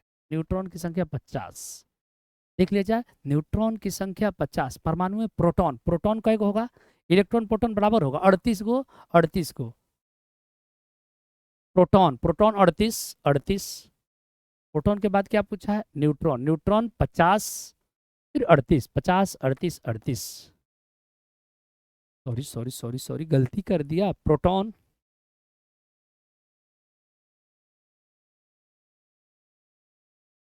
38, फिर से सुन लीजिए, इलेक्ट्रॉन क्या पूछा है, प्रोटॉन, प्रोटॉन कै गो है 38 गो। अगला पूछा न्यूट्रॉन, कै गो न्यूट्रॉन है 50 गो, और इलेक्ट्रॉन कै गो 38 को, तो इसका बच्चा आंसर ए आएगा, इसका आंसर ए आएगा। क्या क्या करते हैं ये मास्टर, क्या क्या करता है, रंग बिरंगी बातें करता है। A is the correct answer, A is the correct answer. ठीक है, दोनों में से घटाइएगा ना, न्यूट्रॉन की संख्या निकालती है, नीचे वाला होता है इलेक्ट्रॉन या प्रोटॉन की, एक्चुअल में ये प्रोटॉन की संख्या होती है। ठीक है, मजा आ रहा होगा, are you enjoying the lecture. PN junction consist, PN junction में क्या रहता है मेरे लाल, पीएन जंक्शन में लाल लाल रहता है, नहीं रे नालायक, पी है और ये एन है। ठीक है, पीएन जंक्शन में 2 सेमीकंडक्टर जंक्शन होते हैं, 2 सेमीकंडक्टर जंक्शन होते हैं, याद रखिएगा, 2 अर्धचालक जंक्शन होते हैं। ठीक है, 2 अर्धचालक जंक्शन है, एक ही टाइप के होते हैं, पी और एन मटेरियल, उसमें ऐसा डोपिंग किया जाता है ताकि पीएन बन जाए। ठीक है, चलिए अगला, प्रत्यावर्ती विभव पर लगने वाले प्रत्यक्ष धारा उत्पन्न करने वाली मशीन का नाम क्या है? अरे बाप रे। Which produce direct current DC को एसी में बदल दे। नहीं नहीं, the name the machine which produce direct current on applying the alternating. AC को डीसी में बदल दे भाई। एसी को डीसी में कौन बदलता है? एसी को डीसी में कौन बदलता है? जैसे मोबाइल चार्जर क्या करता है, हम एसी को से डीसी में बदल देता है। रेक्टिफायर बदलता है। याद रख, मोबाइल चार्जर में रेक्टिफायर होता है, जिसको क्या बोलते हैं? दिष्टकारी। दिष्टकारी रेक्टिफायर, हिंदी में रेक्टिफायर बोलते हैं। एसी को डीसी में बदलता है। और दूसरा बात याद रखना, डीसी को एसी में कौन बदलता है मेरे लाल? डीसी को एसी में, याद रखिएगा, डीसी को एसी में बदलता है, घर में लगा रहता इन्वर्टर। इन्वर्टर बदलता है, याद रखिएगा, इन्वर्टर डीसी को एसी में बदल देता है। तो इसका आंसर रेक्टिफायर हो जाएगा। A is the correct answer. A is the correct answer, rectifier. A is the correct answer, इसमें कोई दो राय नहीं है। दिष्टकारी, A is the correct answer. क्या कह रहा है क्वेश्चन? प्रत्यावर्ती विभव लगाने पर प्रत्यक्ष धारा, मतलब एसी लगाने पर डीसी दे दे। एसी से डीसी, बैटरी जो मतलब चार्जर लगाते हैं एसी देते हैं, एसी देते हैं, और एसी को किस में बदलता है? डीसी में बदल देता है। ठीक है, चले अगला सवाल। अरे वाह, पूर्ण तरंग दिष्टकारी। अच्छा, पूर्ण तरंग दिष्टकारी। सुन सुन सुन सुन, एक बात और, ये ऐसा ध्यान रखना है, एक बात बहुत इंपॉर्टेंट बात, ये एसी है और पूर्ण तरंग क्या करता है? ऐसे कर देता है भाई। एक समय में इतना, देख ले, एक चक्कर मारने में इतना समय लग रहा है, और इसको एक बार एक चक्कर रिपीट होने में इतना ही समय लग रहा है। आवर्तकाल इसकी घट गई। आवर्तकाल इतना था पहले, अब इतना घट गया। ये एसी है और ये डीसी है, फुल वेव रेक्टिफायर जिसको बोलते हैं। तो आवर्तकाल घट गया मतलब आवृत्ति दुगुना हो जाएगी। याद रखिएगा, पूर्ण दिष्टकारी में, ठीक है, फुल वेव में, फुल वेव में, फुल वेव में, ठीक है, आवृत्ति जो होता है, फ्रिक्वेंसी जो होता है, दो गुना होता है, दो गुना हो जाता है। याद रखिएगा, हाफ वेव में, हाफ वेव में, हाफ वेव रेक्टिफायर में, हाफ वेव रेक्टिफायर में, दिष्टकारी में, ठीक है, आवृत्ति जो होता है बच्चा नियत रहता है, उतना ही रहता है। आवृत्ति नहीं बदलेगा, कहने का मतलब एक ही गुना वही रहेगा, नियत रहेगा, आवृत्ति नहीं बदलेगा। ठीक है, याद रखिएगा। फुल वेव में क्या करेगा? फुल वेव में दोगुना हो जाता है और हाफ वेव में वही रह जाता है। तो इसका आंसर क्या है? पूर्ण है। पूर्ण तरंग दिष्टकारी करना, फुल वेव रेक्टिफायर है तो 50 है, तो कितना कर देगा? 100 कर देगा। तो आंसर याद रखिएगा, इसका 100 इज द करेक्ट आंसर। इसमें कोई दो राय नहीं है, कोई मन में कंफ्यूजन नहीं रखेंगे। ठीक है, कितना हुआ रे कालिया?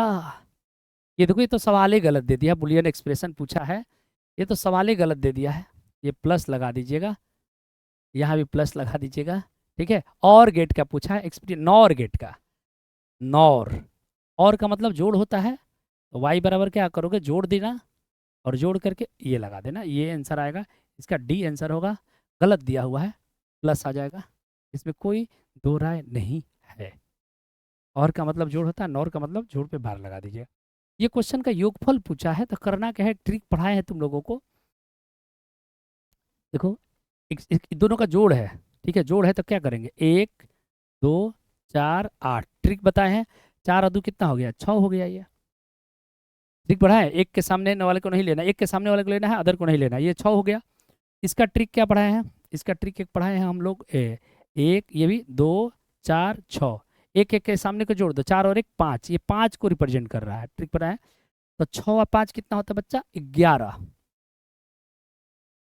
1 2 4 8, सॉरी, 1 2 4 8, तो एक के सामने 1 और 4, 5 हो गया। ये 5 को रिप्रेजेंट कर रहा है, और 4 और 2 6 को रिप्रेजेंट, 6 5 कितना होता है? दोनों को जोड़ोगे तो 11 होता है। तो 11 को क्या बदलोगे? तो बदलने के लिए क्या सिखाएं? 1 2 4 8, ठीक है, तो 8 3 11, एक इसके सामने 1, इसके सामने 8, ये हो जाएगा। टेक्निक पढ़ा है 1011, A is the correct answer. Method 1 ये था, हमने क्या कर लिया, इस बाइनरी को डेसिमल में बदल दिया, 6 को, और इसको 5 में, 6 5 11 होता है, और 11 को वापस फिर उसमें बदल दिए। ये स्मार्टनेस था। लेकिन जो बच्चा दूसरा भी तरीका जानते हैं, उनके लिए सिखा दो 0 1 1 0 0 1 0 1, इन लोगों का जोड़ होता है 0 + 1 1 होता है, 1 + 0 1 होता है, और 1 1 0 होता है। एक हासिल आ जाएगा तो यहाँ पे बच जाएगा। इसका आंसर ये होगा। ये भी एक टेक्निक है, याद रखेंगे। 0 + 1 1 होगा, 1 + 0 1 होगा, 1 1 0 होता है, और एक हासिल आ गया तो एक यहाँ आ गया। जैसे हम लोग 9 और 10 करते हैं ना, तो एक हासिल आ जाता है तो यहाँ पे आ जाएगा, 1 + 0 ये आ जाएगा। इसलिए ए इज द करेक्ट आंसर, इसमें कोई दो राय नहीं है। दो मेथड बता दिए, कैसे भी कर लो भाई। चलो, हाँ हाँ, अब करीब पहुंच गए, 70 के करीब पहुंचने वाले। मजा आ गया, आज तो दिल खुश हो रहा है। ये देखो, एक्चुअल में क्या है ना, मैग्नेटाइजेशन को हम हर जगह जो पढ़ते हैं ना, आई से नोटेशन दिया रहता है जनरली, इसने एम से दे दिया है। तो ठीक है, तो याद रखना कि बी बराबर होता है μ0 इंटू आई प्लस एच, या एच प्लस आई, याद रखिएगा ये होता है। ये भी क्वेश्चन बच्चा, आपसे मैं हकीकत बोलूं, ये भी क्वेश्चन इसने गलत दे दिया है। बहुत सारे जो बोर्ड में क्वेश्चन दिए हैं अधूरा है, ठीक है, और अधूरा का तो हम पूरा कर नहीं सकते हैं, है कि नहीं। बिहार बोर्ड पूछा है तो आपका हिसाब से बेस्ट सुटेबल आंसर मारना होता है। तो इसका याद रखिएगा, यहाँ पे लिख रहा हूँ, बी बराबर होता है μ0 इंटू एच प्लस आई होता है। ठीक है, मैग्नेटाइजेशन आई से लिख दिया, यहाँ पे एम से लिखा हुआ है, एनसीईआरटी चूंकि एम से लिखा है, लेकिन हम लोग पढ़ाते हैं तो इससे नोटेशन देते हैं। तो इसका ये होगा, लेकिन आई की वैल्यू कभी प्लस भी हो जाती है, कभी माइनस भी हो जाती है, इसलिए ये बेस्ट आंसर चल सकता है, इसमें कोई बुराई नहीं है। अदरवाइज क्या होना चाहिए, प्लस होना चाहिए। ठीक है, ठीक है, यहाँ पे प्लस होना चाहिए, लेकिन कुछ कोई दूसरा नहीं होगा, तो यही आंसर मारेंगे। ये आई की वैल्यू प्लस भी हो जाती है, माइनस भी हो जाती है, इसलिए माइनस चल सकता है, कोई बुराई नहीं है। ये देखिए, तो सारा सर गलत दिया हुआ है। चुंबकीय नमन कोण का मान 0 होता है, यहाँ पर मान 0 होता है बच्चा, यहाँ पर पढ़ाए हैं, यहाँ पर नमन कोण का मान 0 होता है, और जिसको हम लोग इक्वेटर बोलते हैं, मैग्नेटिक इक्वेटर। क्या बोलते हैं मेरे लाल, मैग्नेटिक इक्वेटर, याद रखिएगा, मैग्नेटिक इक्वेटर। ठीक है, ठीक है, ये मैग्नेटिक इक्वेटर पर याद रखिएगा, मैग्नेटिक इक्वेटर हिंदी में बोलते हैं चुंबकीय, चुंबकीय इक्वेटर को क्या बोलते हैं, भूमध्य, इक्वेटर को भूमध्य रेखा, ठीक है, भूमध्य रेखा, भूमध्य रेखा, ठीक है, इक्वेटर दो, हाँ। तो चुंबकीय भूमध्य रेखा पर इसका मान 0 होता है। इसका मान कितना होता है बच्चों, नमन कोण का मान क्या होता है बच्चों, 0 होता है, याद रखिएगा। यहाँ पर 0 होता है, डेल्टा का मान 0 होता है, यहाँ पे डेल्टा का मान 0 होता है। मैग्नेटिक इक्वेटर पर मान 0 होता है, याद रखिएगा, मैग्नेटिक इक्वेटर पर। तो ये तो होगा ही नहीं 45 डिग्री, 45 डिग्री, ठीक है, ऐसे से ले लिया नॉर्थ अल्टीट्यूड, एक मिनट एक मिनट, अरे 45 यहाँ से नहीं होगा, पोल पे तो कभी नहीं होगा, ये भी नहीं हो, तो best suitable answer magnetic axis मार लीजिए, लेकिन कहीं ना कहीं गलत है, याद रखेंगे। ठीक है, भूमध्य रेखा पर, ठीक है, मैग्नेटिक इक्वेटर पर डेल्टा का मान 0 होता है। अस्थाई संतुलन के लिए थीटा 0 होना चाहिए, याद रखेगा, अस्थाई संतुलन के लिए थीटा 0 होना चाहिए। अगला सवाल है, ठीक है, तो बताइएगा यू का मान क्या होता है, -mb into cos theta, theta का जगह रख दो। ठीक है, यू का मान मिनिमम होता है अस्थाई संतुलन के लिए, स्टेबल इक्विलिब्रियम के लिए, एम बी कॉस 0 हो जाएगा, कॉस 0 का मान 1 आता है, तो यू का मिनिमम मान होता है -mb, यू का मिनिमम मान ये होता है अस्थाई के लिए, याद रखिए, स्टेबल के लिए, स्टेबल इक्विलिब्रियम के लिए ये बातें होती है। अस्थाई संतुलन, अस्थाई संतुलन के लिए, ठीक है, अस्थाई संतुलन के लिए थीटा का मान 0 होती है। तो क्या कह रहा है क्वेश्चन, एक समान चुंबकीय क्षेत्र में विद्युत द्विध्रुव आघूर्ण में स्थिति ऊर्जा का मान, स्थिति ऊर्जा की वैल्यू कितनी होती है बच्चों, -mb होती है। इसमें कोई दो राय नहीं है, B is the correct answer, without. मजा आ रहा है।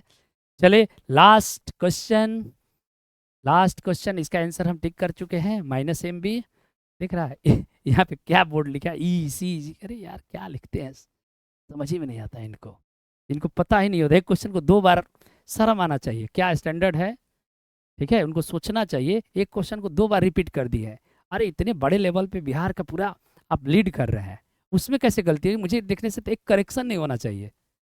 ठीक है, पता नहीं लोग क्या करते हैं भाई। ठीक है, याद रखिएगा वेव का प्रोपगेशन का डायरेक्शन अभी जैसे क्वेश्चन करे थे कुछ देर पहले, ई क्रॉस बी की ओर होता है। ठीक है, तो आंसर इसका हो जाएगा parallel to E cross B, parallel to E cross B, parallel to E cross B. याद रखिएगा विद्युत चुंबकीय तरंग के संचरण की दिशा ई क्रॉस बी की ओर होती है। ओके बच्चों, कैसा लगा? ठीक है, सेशन अच्छा लगा तो लाइक और सब्सक्राइब करें, बेल आइकन को दबाएं और ज़्यादा से ज़्यादा लोगों को शेयर करें। ओके बच्चों, all the best, thank you.